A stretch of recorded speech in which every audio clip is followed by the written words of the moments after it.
La Banque mondiale revoit à la baisse les perspectives de croissance 2016 de l'Afrique subsaharienne. En effet, l'institution financière internationale avait prévu un taux avoisinant 4,6% en janvier. Aujourd'hui, elle table sur un taux de 2,5%.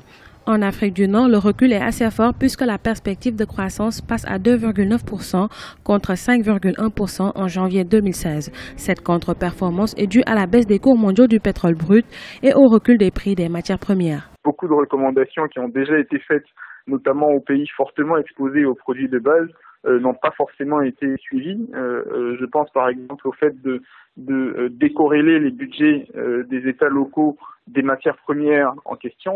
Naturellement, au Nigeria, c'est une économie quand même qui commence et qui est déjà même, on va dire, suffisamment diversifiée, mais les ressources budgétaires de l'État sont extrêmement concentrées sur la ressource pétrolière. Donc, à la moindre chute du cours du brut, c'est tout de suite le budget de l'État qui prend un coup et à court terme, cela vient freiner tout de suite la capacité de l'État à investir dans son économie. Plusieurs pays africains dont l'économie est diversifiée subissent moins l'impact du recul des cours du brut.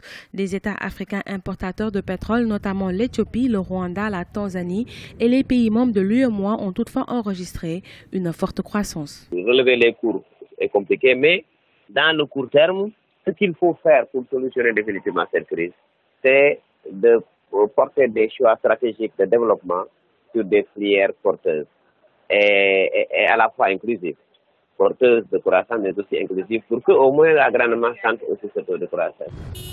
Contrairement à la Banque mondiale, le Fonds monétaire international entrevoit de meilleures perspectives de croissance en 2017. L'institution de Bretton Woods prévoit en Afrique subsaharienne un taux de 4% contre 3,3% pour l'Afrique du Nord.